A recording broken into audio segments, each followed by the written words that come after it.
today, what we're going to do, I sent you a document, first of all, a little bit different today. We've done this before, I think it's been a minute. It's a blank document, so if you open it and there's nothing there, good. But please get that open. It's a Google Doc, it's shared, all that stuff. I'm going to project it up here, but as always, I feel like it's helpful to have it in your lap or wherever. My idea today, because we're sort of barreling to the end of the semester, into the paper, all that stuff. Oh, hi there. I want to hopefully use you guys and what you're thinking about and what you're most concerned with to kind of build what we're going to do. Now, I got stuff in my sort of back pocket. If you guys just sort of blank me, that's okay. But ideally, we're going to use you and your brains and your thoughts with what we do. But of course, I have to do this first. Ananda. Cameron. I've never seen your face. Sweet. Good to have you. All right. There's a document you want to open from me. It's electronic. You'll get there. All right. Hopefully you all have that up. First thing I want to do before we launch into what I actually want to talk about today, I just want to open the floor for any questions you guys might have. Oh, and Dekario, are you going to get the lights for us? I appreciate it. Any questions at all regarding paper 3? These could be formatting concerns. These can be, I don't know what the hell I'm doing concerns, although ideally it'd be more specific than that, especially at this stage. Anything at all. I'm just curious.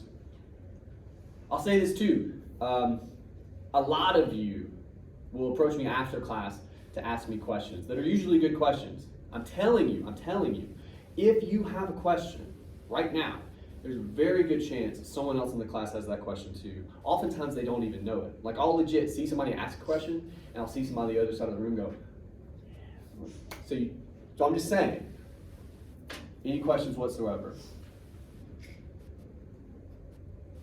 Not right now. Okay. Maybe they'll come. All right then. Moving right along. What I want to try to do, I believe you had body paragraphs to do this time. We're going to focus on that. At the end, we're going to talk a little bit about introductions because that's due next time. But as always, I want to remind you guys, you really can't build the introduction to your paper without some kind of body. At least one paragraph, ideally you'd have 2 or 3. You would have started with specific moments from the text, in this case the film, and sort of built out from there. Here's what I think about this element or this detail, whatever it is. Here's what I think about this one. How might they tie together? Now we can talk about an introduction, right? So what I want to do today is start kind of at square one. This is the part that depends on you guys. Can you guys think of a scene? Even we'll start kind of broad. Just a scene from the film. Maybe it interests you in some way and you're not even sure why. But a scene from the film that we haven't talked much about yet. Because it's a 2-hour movie, as some of you pointed out to me. So there's a lot of meat sort of left on that bone still. Is there anything that maybe you've been grappling with or just been on your mind and maybe you've hoped we were going to talk about it and we haven't? Anything at all? All right, so where we're at.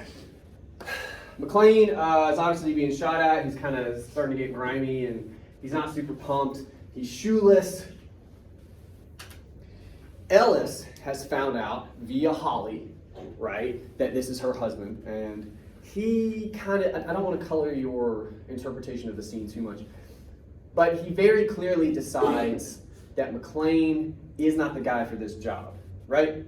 Ellis decides, I think he says something like, I can't let him screw this up. So he's got to jump in. Ellis has got to save the day. And that's kind of where we're at. And we know how that goes. But still, the same thing we've done with all these scenes. And we'll sort of answer your question as we go. But there's other parts to it. I'm just curious. Do you guys notice anything? Anything stand out to you? Okay. Screaming. Let's talk about it. There's a lot there. And it's technically kind of 2 scenes. There's like an interlude in between where they talk about Twinkies. What did you guys notice? Anything at all? Let's start there. Let's call Hans Euro trash. Does Elvis say that? Now I'm using my memory. Yeah. He calls them Eurotrash? Yeah. When? Like, what's the When context? he's talking to Holly, he's like, Oh, okay. Because so much of the scene is him talking to them. I was like, I can't. yeah, he's like, I negotiate $1 million deals. I can deal with you. I can handle this Eurotrash. That's a nice kind of slur. And by the way, it's weird. Let's go ahead. Let's enter this conversation. Let's openly admit this if we could. There's a bit of a spectrum when it comes to slurs. There is, and some are worse than others. Like I just said Eurotrash. You guys just said it, and nobody was like, "That's kind of fucked up." Nobody did that. There's other slurs. We're not going to say them, but we're not going to say them. You see my point? So there's a spectrum. And he calls these guys Eurotrash, not to their face, which I was like, I feel like I would remember that. He uses another one. Anybody catch it? You may not be comfortable saying it, but did anybody catch it? No? Oh, okay, hang on. You guys catch it? Is it Camel Jack? Yeah! What is this? Okay. Well, it's older. It's older. Again, I grew up with a dad in Georgia in the 80s, but he's talking about, yeah, Middle Eastern. Do you guys know what a jockey is? It's a guy that rides horses professionally. And they're saying camels, because that's part of the world. They have camels, and it's a really fucked up way to describe people from that part of the world. And he says Hebes, too, which I've never heard before. I assume he's talking about the Hebrews. So Jewish folks. And again, I assume that's a less cool way to describe those people. I've never heard that particular one. So in the span of 30 seconds or so, he's just throwing out these, again, spectrum, but these really less politically correct, less okay ways to talk about whole cultures of folks. That's kind of interesting, right? I want to bring that to your attention first. I'm interested in anybody has, because you guys brought up the Eurotrash thing. Anybody have thoughts about that? Especially now that this is just, it's kind of a mode that this guy speaks in, at least in this moment, right? It's very 80s, like. Why do you say that? Because I feel like a yes and no, but I don't know, like after, like all the wars and stuff that we had, like Yeah. everything kind of viewed Europe and all the other places Yeah. in a negative context. okay. Well, one way to talk about it. And again, we're going to move to a paragraph, but I want some ideas in the air first. One way we could think about it, it could be very 80s. We're trying on an argument here, right? It's a theory. It could be very 80s in the way that you're describing, like, this is America, 1988, in a lot of ways, sort of at or at least near its pinnacle in terms of global positioning, right? Like there's other superpowers, but 88, we're damn close to the USSR falling apart. That happens right around 1990. Like, I don't know that anybody necessarily knew what was going on in 88, but like it's very close to, America's gonna be the only superpower for a couple years, right around this time. So this is the height of we're the shit, everybody else is second rate at best. So it's confidence, like as a society, right? In a way, and that's kind of coming through in his speech in the way that we're talking about other societies. All kinds, by the way. Not just people of color. Eurotrash, we mainly mean white people. We think of like England and Denmark and places where they don't get a lot of sun. But Eurotrash, like that's what that means. But he's saying all of them. All of them we're describing in these stereotypical sort of denigrating terms. The phrase that comes to mind, American exceptionalism. You guys, anybody familiar with this phrase? Okay. It's the idea, it comes up in history class a lot. Weirdly, it's foundational to America. Like ever since we started, basically. The idea that, sort of the ideals we were built on were so next level, were so awesome, that everyone who is American and subscribes to those ideals is awesome by default. For real, like that's kind of baked into, and it's called American exceptionalism. Like we're just great. And it's like, yeah, why? Well, because we are. Dog. Yeah, like, so I think you got some of that kicking around. So that's on the table, potentially. And there's other stuff too, right? But right at the outset, I don't think you're wrong to say again, especially emblematic at the time, we have this guy who basically trashes at least 3 different cultures, broadly speaking, within 30 seconds. And does it like, it's just how he talks, right? It's just in his language. So that's interesting. Okay. What else? Anything else you guys notice? Again, I just want some stuff kind of in the air at first. It doesn't seem really fitting for the situation that he's talking to them. What do you mean?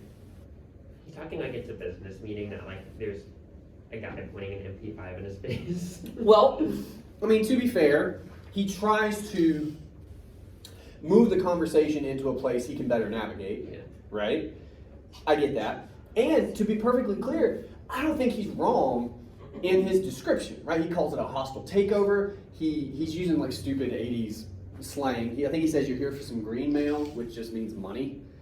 Again, he's not wrong. Like everything these guys do, he says at one point, you use a gun, I use a pen. Yeah, he's right. He's dead accurate in his in the similarities between how Hans and his crew operate and how he operates.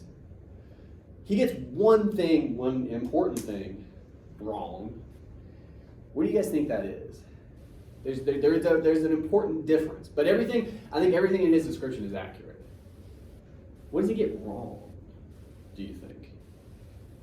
What's different about Hans and those folks and what Ellis does for a living? What's different? Hans shoots people. Yeah! I assume some of you caught it. When he first walks in the room, do you guys see what Carl did? Yeah, you went to go grab his He's like, gun. do you want me to just blast this guy right now? He could have been walking in to ask to go to the bathroom. Like, there's no... He's like, I'll shoot him right now. I don't give a fuck. Right? It's interesting. And again, I want to make this point because this is interesting. The difference is, weirdly, Ellis and anybody you would associate with him, because he very clearly stands for corporatism, business, that whole world that we've been talking about, right? Stereotypically speaking, you would disagree with this, but Ellis and what he stands for, they value human life more than somebody like Hans. I'm not saying they value it a lot. I'm not saying they value it as much as we, whatever. But they don't straight up kill people in these sort of very straightforward fashion that Hans and Carl and all of those, again, Carl's like, I'll blast him right now. I don't give a damn. That's an interesting difference. And it's one that he doesn't pick up on.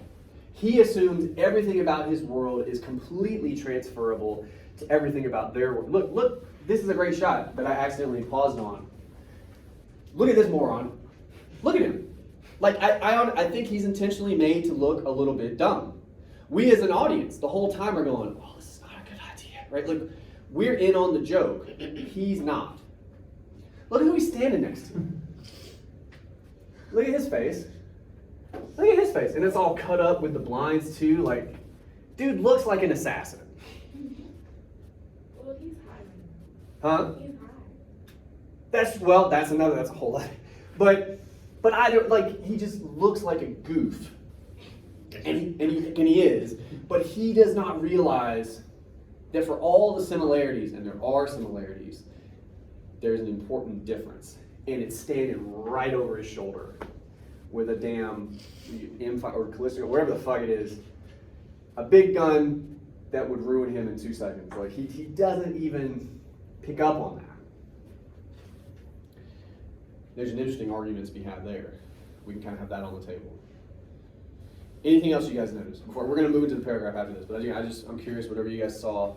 You said 60 Minutes, that documentary show. Yeah. It says it's kind of like what John McClane's doing. It's like they usually document this type of stuff. What do you mean? Like on 60 Minutes, they Yeah. document like school shooters. Well, it's a news show, but yeah, they go super in depth on a story. Yeah. They cover it for an hour.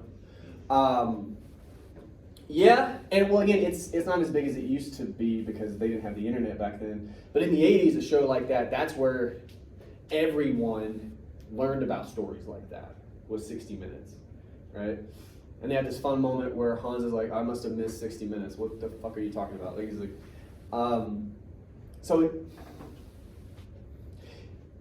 in a way, Ellis is trying to find this like, he's probing to try to find a common ground with Hans. And it is interesting. First he tries with business, and then he lights upon 60 Minutes. He's like, everybody watches 60 Minutes, right? Let's talk about it. And I don't know if you guys remember, there is a moment in the film when Hans admits to watching 60 Minutes. Weirdly. When he gives that list to the cops about all the people he wants freed, Carl looks at him. He goes, Asian Dawn. I want the Asian Dawn release. And Carl goes, Asian Dawn. And he cuts off the walk. He's like, I heard about them on 60 Minutes. It's this fun little callback. So Ellis was right. He does watch 60 Minutes. Everybody does. I'm not sure what to do with that. That's interesting. Do you have thoughts on it? It's like the world that John McClane is in right now. Yeah. It's like it would document somebody like John McClane right now. He is a news story. Yeah. Yeah. I mean, I guess if he makes it out, he's at, well, and we don't have time for this conversation, but the news, the journalists figure prominently in this movie as well, right? The media is what we would call them today. Somewhat derogatively, I think. Yeah. I mean, they try to cover him several times. They go find his kids. They try to interview him at the end. Of course, Holly decks that dude. The one thing I'll give you, the one interesting thing, because we haven't really brought up McClane in this scene because he's not in it, right? All the ways they're similar, and they are, 60 Minutes among them, I don't feel like McClane watches 60 Minutes. Do you know what I mean? If he watches TV, what is it? Football. Football? That's the first thing on my mind. Football or a fight, you know? Or whatever, right? Like that. Again, like we just have this image of that kind of guy. He's not watching 60 Minutes. That's for the more cultured. That's for the more higher class people. That's part of their lexicon. You know, 60 Minutes. Oh yeah, 60 Minutes. Yeah, what's up? Kind of off topic. Okay. The entire scene also has a hint of like no shit Sherlock from like Hans.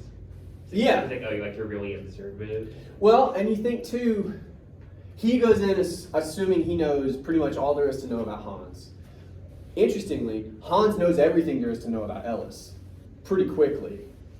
Or at least everything he needs to know, because Hans is like, can he help me? Maybe he can. Oh, he can't. Well, then you're dead. Ellis pretty badly misjudges the situation, and that's clear. I mean, one thing I keep coming back to, and this is finally trying to get at your question that you brought up.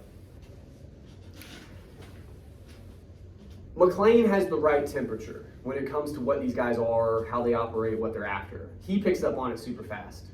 Now, granted, he has more information than Ellis, I guess, because he's trained to do it, and he interacts with some of these guys who try to kill him. All Ellis knows, to be fair, he's like locked in a room, guys with guns. Seems like they need business, but maybe it's not. I don't think you can look at a guy like Carl and go, yeah, he's reasonable. Yeah, no, I mean, by default, I always try to give somebody the benefit of the doubt, and try to give a measured argument. But as I was saying it out loud, I was like, he is just kind of stupid. When you have to wonder, is it willful ignorance? Are you guys familiar with this phrase?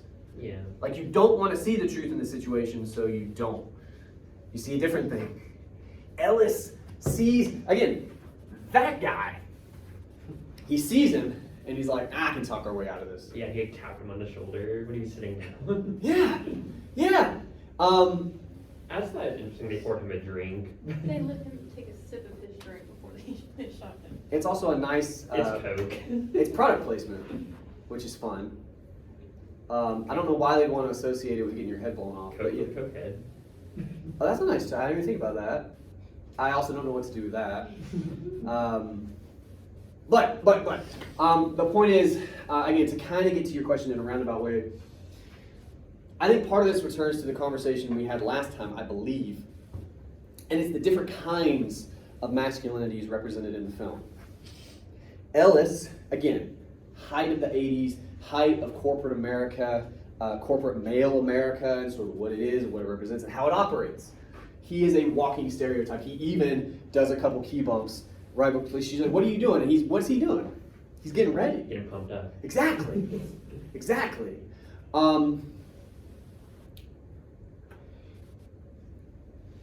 And he says, sort of in the midst of that getting prepared to Holly, and I'm paraphrasing, but basically, your husband is going to screw this up with his old school, lower class way of doing this. I know how to handle it. I know how to talk to these people. So I'm going to go do that now. That's his assumption, right? And again, of course, he's wrong. So the film is clearly telling us that this approach is not the best, given the outcome. But why do you think that is? Why, if you had to try to make an argument, why do you think Ellis thinks he can save everybody where McClane can't? Because he does tell us that, but he doesn't tell us why. What's up? He's basically like judging the book by its cover. He sees everybody with these suits on. It's like, okay, I can approach these people because they're like going about. Because they're more like me than they are John. Yeah, they're more like him. Maybe so. And just like confidence, like, oh, I'm the shit, I can handle this. There's that too. But again, interestingly, I mean, McClane has to have some confidence. You have to take on terrorists. Yeah, but not to walk into a room with a bunch of like. That's true. Overconfidence. Because I was going to say too, there's all these moments we see McClane where he's anything but confident, right? Like he's constantly talking to Al and just like, hey man, get me through this type of moments, right? All right.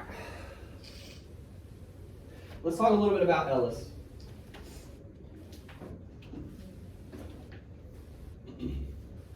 And what I want to start with, I call this a review, I hope it is. When you start a body paragraph, what do you start with, usually, most often? What happened? An argument. Yes, but we got to get to that. How do we, what one thing? Big sentence. No. Not usually, sometimes. If you're really feeling it, you can roll right into a topic sentence and good for you. But usually no. What do you start with? That's an introduction. It's okay. It hurt a little bit. That's not your fault. What do you start with in a body paragraph? I'm glad we're doing this review then. What should you always start with when it comes to making an argument? Yeah, you start with the text. You start with the text. Always. Even if you have some kind of a loose idea, you got to go to the text. You need some kind of evidence, something specific. Okay? And look, we have several ideas. I think all of them are good, to be perfectly honest with you. Several ideas kind of in the air now. There's other elements of the scene we didn't talk about for the sake of time. I'm just curious. Everything we just said over the past like 20 minutes, whatever it was, anything strike you guys as interesting? Because I'm telling you right now, we could write about any of them.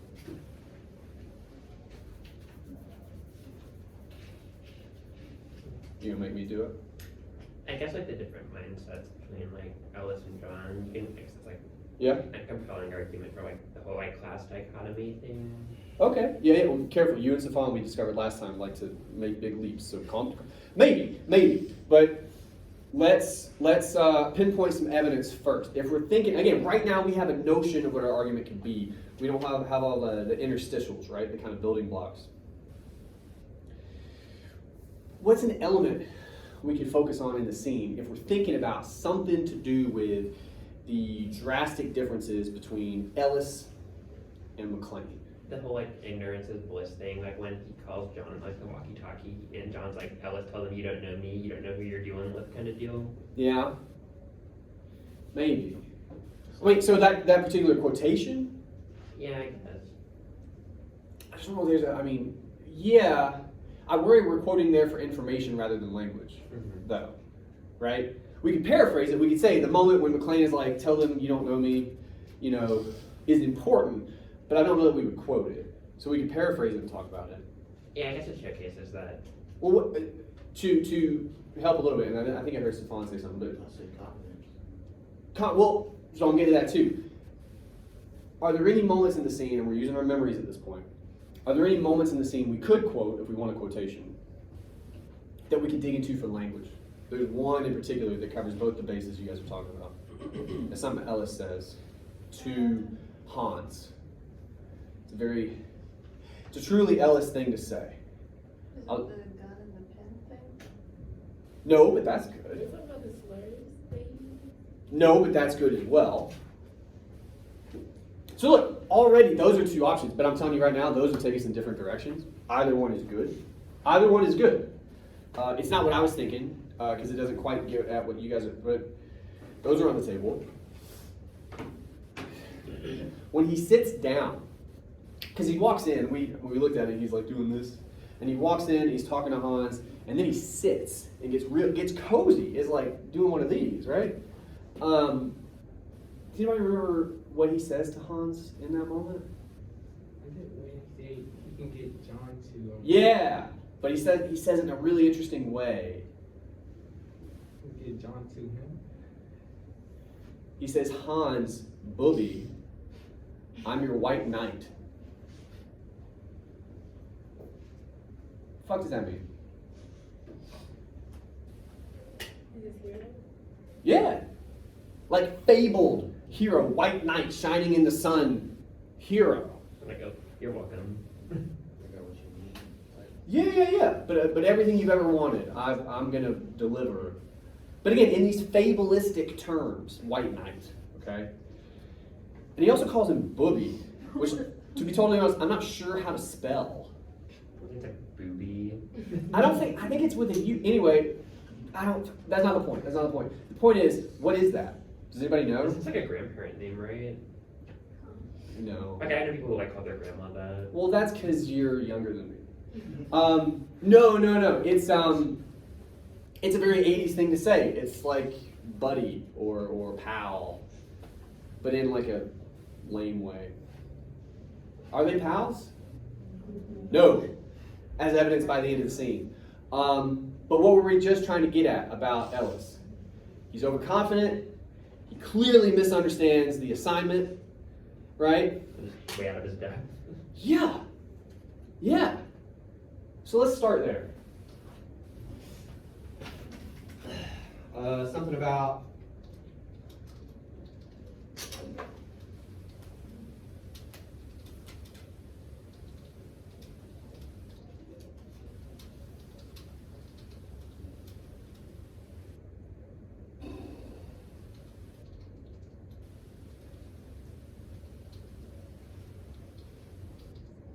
we would look that up. I don't know how to spell that. But I'm gonna. I think I don't know. It could be that. Anyway.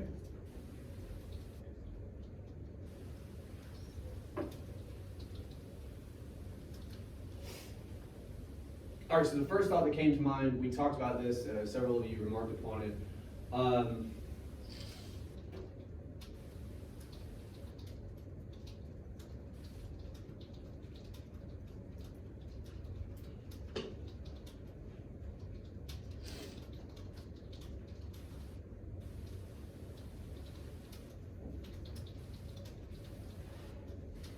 Right? That's what he's saying in general.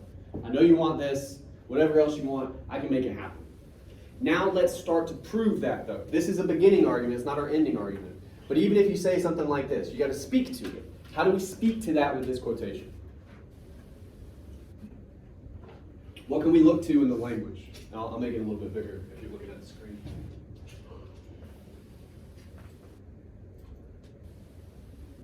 What stands out in that quotation that might help us talk about how Ellis is trying to tell Hans he's going to hook him up, basically?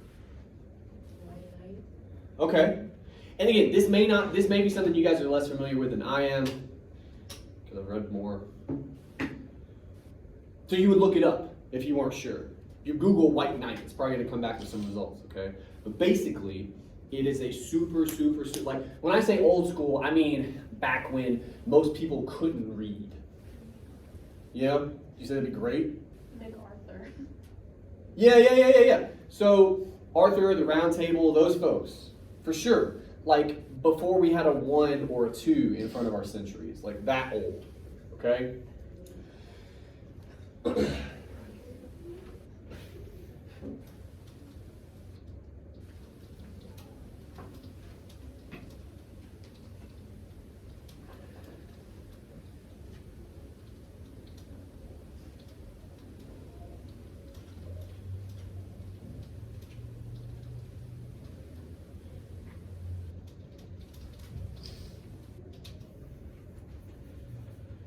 already, and we could go further with this if we need to, but I'm hoping you guys see it. Already, we've reached a point where we can start talking about what Ellis doesn't understand. I think he doesn't understand more than we mentioned before. What's he got wrong about the situation, if this is kind of his headspace? That Hans is in distress. Huh? That Hans is in like distress. That Hans needs defending by him. Now we found out later Hans actually does need defending because he gets his in the end, right? But at this point, and as far as Ellis is concerned, no. He's got it wrong here. Why is that, though? We got to figure out how to describe that. Why doesn't Hans need Ellis for this? Or how perhaps has Ellis misinterpreted the situation, his role in it, right? It's because like everything's still kind of going to like Hans' plan. They got the power yet at this point. I don't remember, but either way, like things outside of a few dead henchmen, which like that's gonna happen. It's going fine. Yeah, yeah. He says when he's talking to Carl, so I can't help myself, but he says he would be neutralized or whatever. So like they're taking steps to shut this guy in and like he won't be a problem. Hans is convinced he's basically got this under control. And of course we find out later that he's wrong. But again, at this stage, basically. So what has Ellis got wrong? Hans doesn't need him to defend him. I think we could go further than that. I think he thinks Hans is actually normal. He's not. That's true. A dude who would blow your head off sitting at a desk probably isn't normal. He's just playing with a gun like, in front of his face. He doesn't get it. Yeah. Yeah. So he's, let's push on normal. So rather than saying what he's not, because normal's kind of baggy, what is Hans then? He a psycho. Do what? He a psycho. I mean, well, again, let's get a little more specific, but you know, maybe. Cold, calculated. That's a little better. What's up? The business. Well, but again, all right, let's start there then, because that's the thing Ellis thinks, right? Took hostile takeover too seriously. Well, hostile. The hostile part is damn accurate. But we're going to build to the other maybe points you guys are making. There's the night when we would lead to Hans' defense. I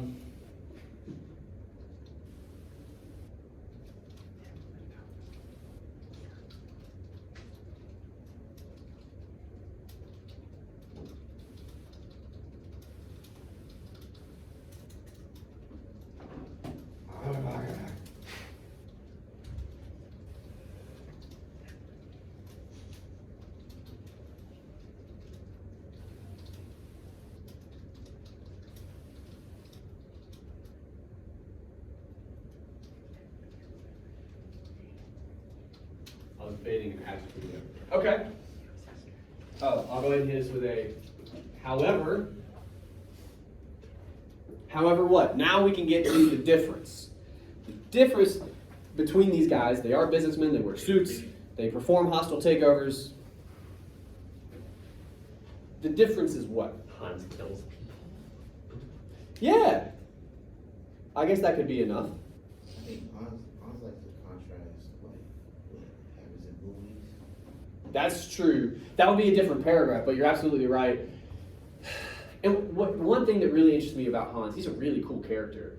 For all the smack he talks about movies, and like this isn't one, you get the sense that he really likes to think of himself as a movie villain.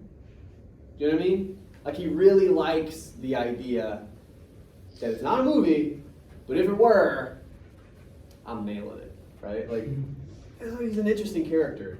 But yeah, again, that I think we could get there, but that'd be a different paragraph. I'm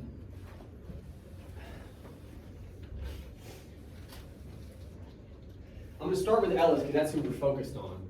So Hans kills people. Well, we got to finish out Ellis's analogy, just for the sake of logic. What I mean is, Ellis walks in and he's like, "Look, you're a businessman. I'm a businessman. You use a gun. I use a pen. That whole thing." He says fountain pen, which is even fancier. They are similar in a lot of ways. Hans kills people. What does Ellis do that's somehow comparable to that? He hires and fires. He kills careers, I guess, or something. That's kind of it, right? And look, if you've ever been fired, I guess I technically have. It's not fun, but it's better than being shot in the face, right? Okay.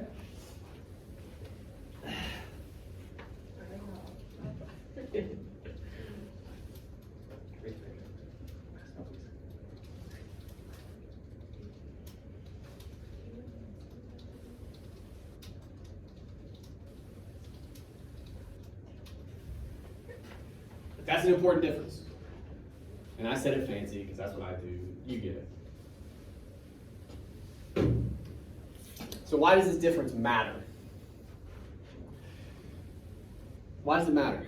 You can recover from one and the other's kind of finite. The other's pretty final, most of the time, yeah. But what I mean is, we have some, pardon the pun, ammunition at this stage. We got some traction here. We got some heat.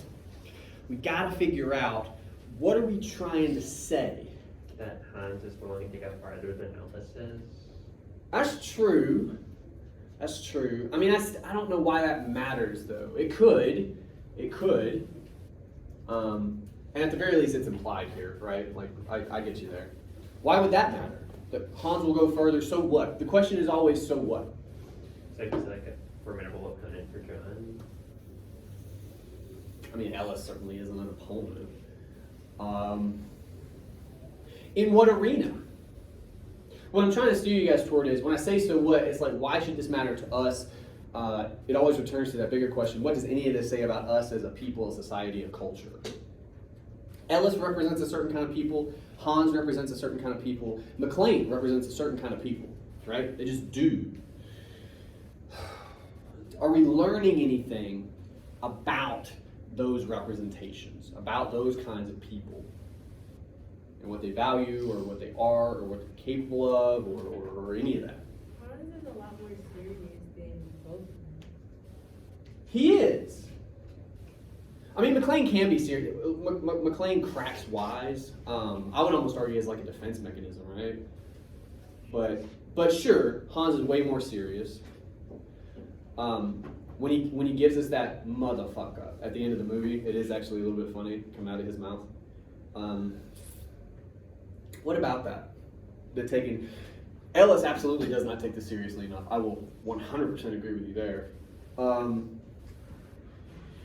What do we do with that? Do you guys have thoughts on that? What does it even mean? Like, might Hans have a very good reason for taking things so seriously? So his plan can go the way he wants it to. Yeah, but I mean, everybody's got plans. Again, if you guys have had a job before, you've had a boss, they have plans and designs and whatever. Maybe he needs the money for something. As soon as you said maybe, I was out. Sorry. It's okay. I'm letting you know. Don't do that. Okay. What's up? Wouldn't you say that Hans represents middle class because, Oh, Hans is above middle class. I mean, yeah, but like, it's just the fact that he acts like, you know, he needs the money, like, as like. I think he wants the money. He absolutely wants it. We don't know enough about him to know that he needs it. You know? He seems to be doing all right. He's walking in tailored suits and stuff like that, right? Like, It's like a sport thing for him. He also told, what's his name, the first person he killed? Takagi. Yeah. The suit he had on, he told him he had two of them. yeah. Yeah. Well, I'm saying, like, so I would argue that the very little we get about his background, I would argue he's upper class. But just because you're upper class doesn't mean you don't want to go even further up the ladder. Doesn't mean you don't want more money. You know.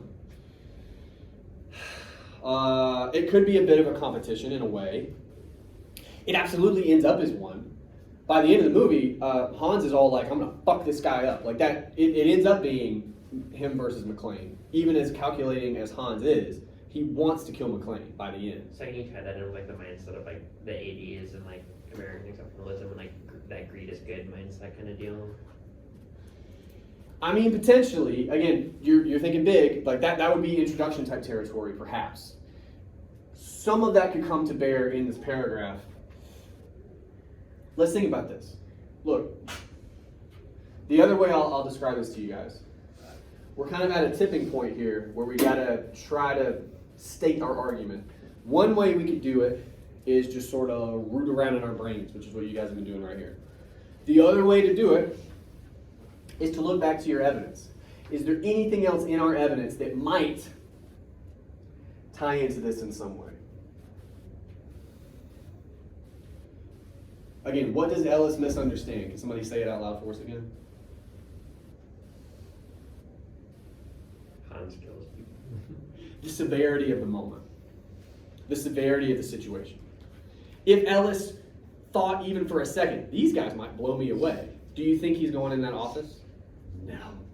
And he's absolutely not, hey, what's up? He's not doing that. He's not doing that. So he misses that memo. He doesn't understand the severity of the moment. Hans does, McLean does. Is there another way we could talk about Ellis missing that memo when it comes to the quotation? He's very relaxed. Like, How do you know? You have to prove that. Bubby. Booby. Again, we don't know how to spell it. We look it up. Like tap Carl on the shoulder. Sure. Oh, I'm at that fucking Viking. Hey, buddy. Yeah. His butler pours him over the coat. Do what? His butler pours him over the coat. Well, I mean, he has another henchman. But yeah. It's another dude with a gun. Hey, give me a coat. Yeah. He's too comfortable. He's too comfortable.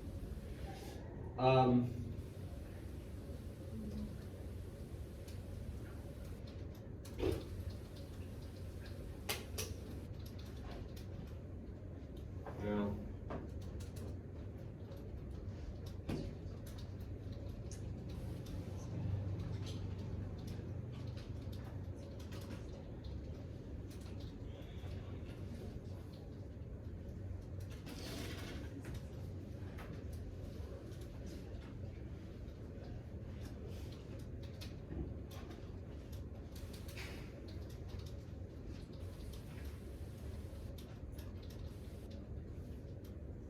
And we could go further, but that's plenty.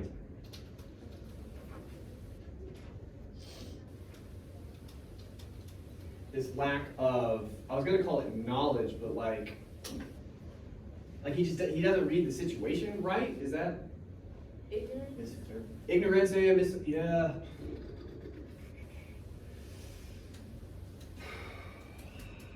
Misinterpreting is good too. Overestimate. I mean, for sure that, but we can attach that to his own ignorance. The complete ignorance, sort of.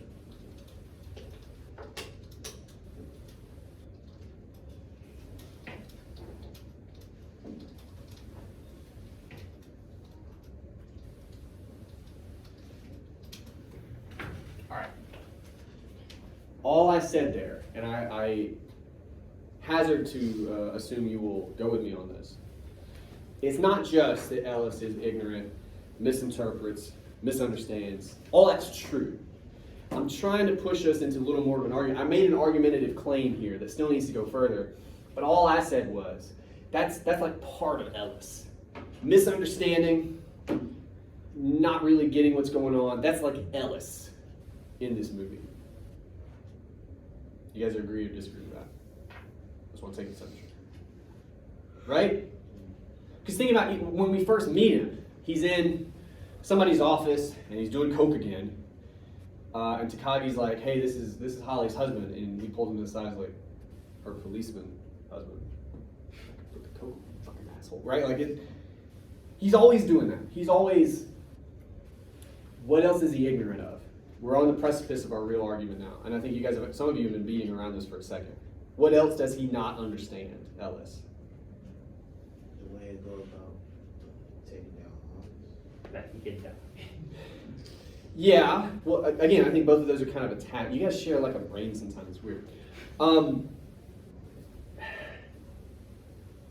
Why does Ellis die? This is gonna feel like a trick question, but what gets Ellis killed? He couldn't help Hans. Yeah, He like miscalculated the situation. Like, for sure. His utility expired. Yeah. So whose fault is Ellis's death? Because he gets pinned on McLean. It's definitely his. Hell, if he had stayed his happy ass in the lobby, he'd probably still be alive. Cause he, whole time you thinking like, John is going about this stupid, but. Exactly. He's really the one that's, better going about this. He's better built for this situation. Again, if Ellis were right in his sort of reading of the situation, if he were right when he walked in and he describes the parallels between corporatism and what Hans is doing, if all that were correct, then there's a very good chance he could actually negotiate with Hans, which is what he's trying to do, right? But he gets that wrong. So he assumes too much of himself, the application of his own. We'll come to that. All right.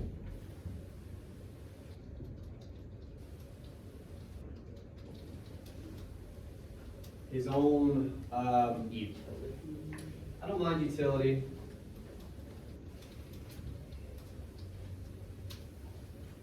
Now we got to describe what that is.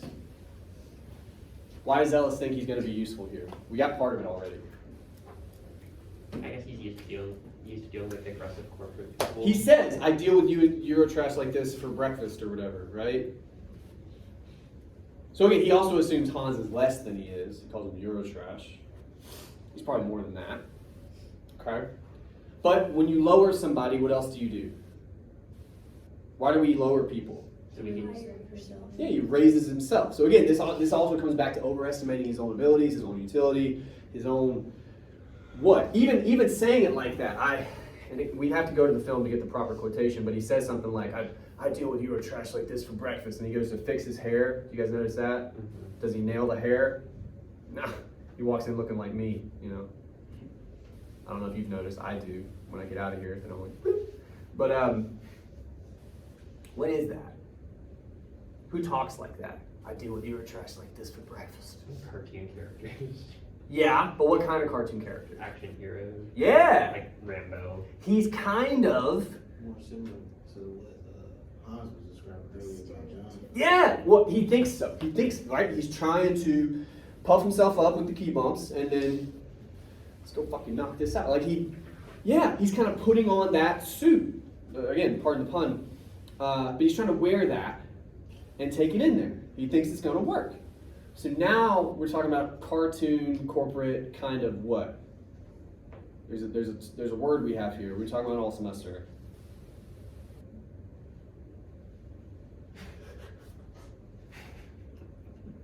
Why does he think he can handle this and John can't? That's ultimately what we're coming to. Because what? More masculine. In what way, though? He's like better. Yeah. We'll start there.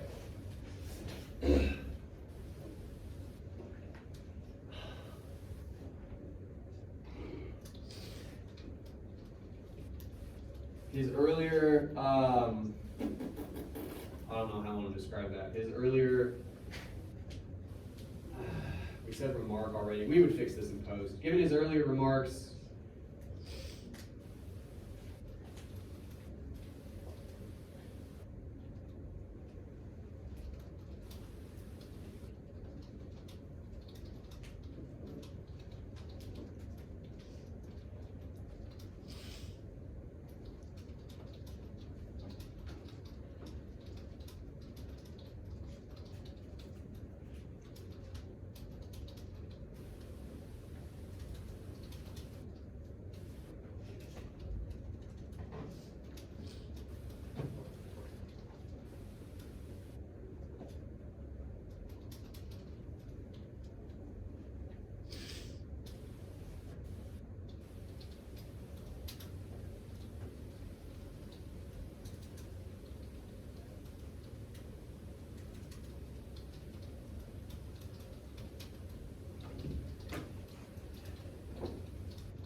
Google things. All right.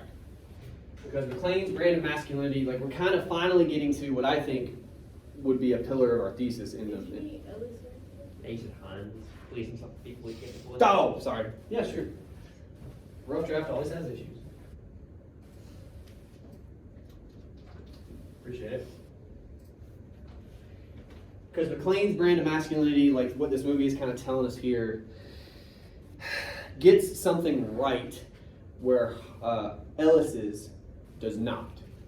Ellis is missing something. He thinks he has something. Again, he clearly kind of puts on the suit that we talked about, kind of cartoon-like, action hero type thing. Now you could argue, not in this paragraph, this would have to be in the next paragraph. You could argue McClane does that too. We hear him say things like this, right? There's a couple great, yippee-ki-yay motherfucker, great one-liner. I've seen this reference, no joke, like 2 times in the past month. Come out to the coast, we'll have a few laughs. Like it was in a video game I was playing the other day, a video game that came out last year. It's part of the zeitgeist. Well, the point is, he says stuff like that, dealing with you're a trash. He has moments like that. How are his different from Ellis's? Do you think? Ellis is more technical. It sounds like fancy. John's more prepared for the situation. I mean, McClane's is more of a joke, if that's what you mean. But why? Like another great one. It's right after they come out to the coast. He says, "Now I know what a TV dinner feels like," when he's crawling around in the ventilation ducts. He says weird little things like that, right? Little TEs. Why are they jokes? Again, it's in the same ballpark as what Ellis says, but Ellis is not a joke. Yeah? Why are McClane's jokes? Did you say it's like a coping thing? I mean, it's part of that for himself. But the point I'm getting at, it operates as, like, we understand it's a joke, whereas when we're watching Ellis, it's clearly not a joke. I guess he's like self-aware. Who? John. Of what? His Like jokes saying that- might be out of like confidence, and then his might be out of like nervousness. Yeah, like, I know this is dumb, Anxiety but or something. So McClane is aware that he could die. Is aware that he will likely die. yeah, like I don't think if your wife fully confident, you wouldn't like call like Al, be like, hey, tell my wife I'm sorry, 'cause I'm not gonna make Yeah. it here. Yeah. And again, the important thing that Ellis is missing, he misunderstands the real stakes. Ellis assumes what? Not only that he's going to save everybody, but what? He's capable. No, easier than that. What does Ellis assume? He's going to walk into that office and then he's going to what? Negotiate. He's going to walk out of that office. Yeah. At no point does Ellis think, "Oh, I could die here," right? That's important knowledge. And the thing I'm thinking we're starting to argue is that is an important part of his masculinity. He assumes he's invulnerable, invincible, can't be touched.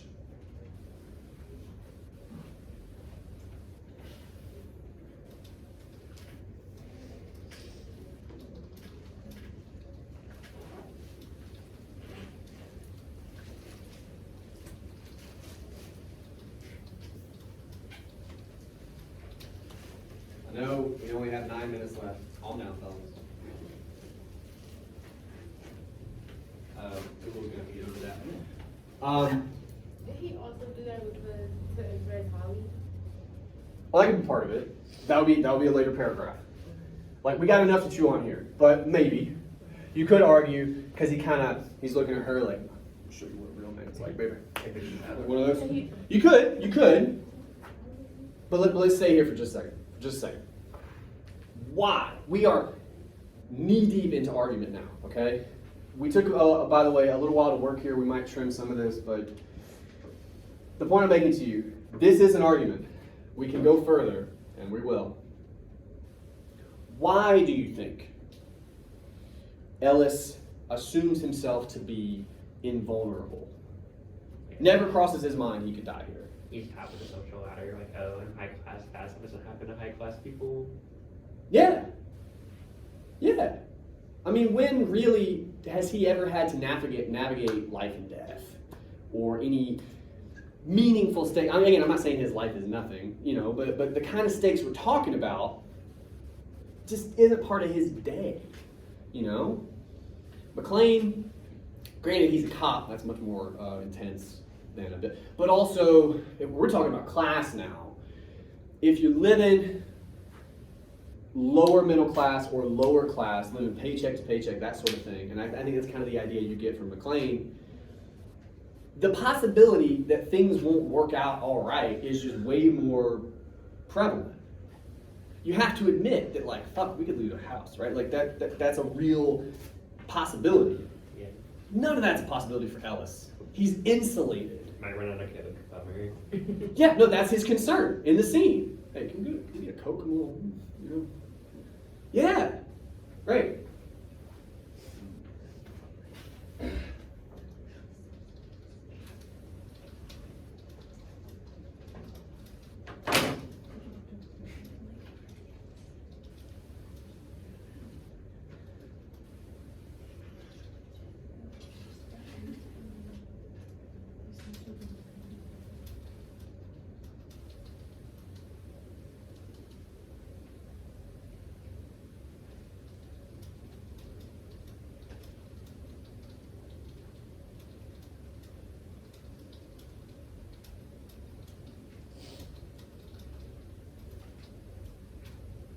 Alright.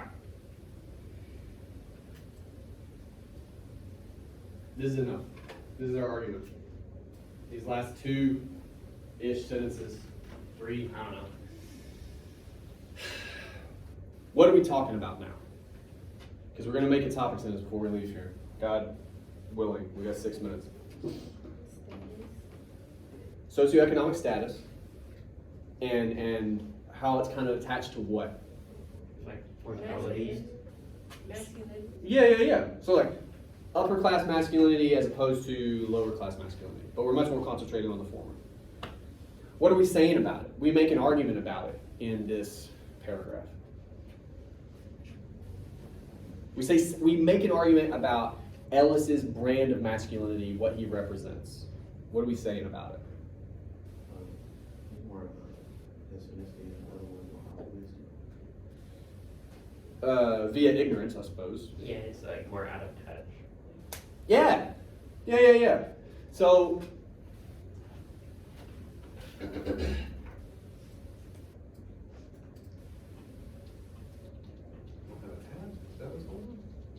there we go. I've already said exemplified, illustrated? Showcases. Huh? Showcase. I don't know. Sure.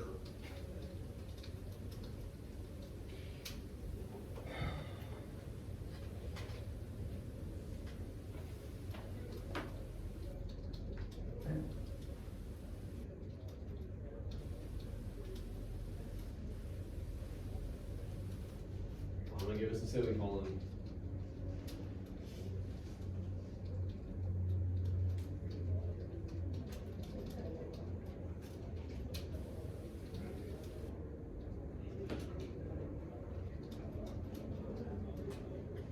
He's out of touch with what? His success in the business world ensures he's out of touch with what? What is he missing? Mortality. Yeah, but I think we could attach that to something. What is death a part of? Life. Realism. Real life. Right? Yeah. And he doesn't have to face that in the way that McLean does, right?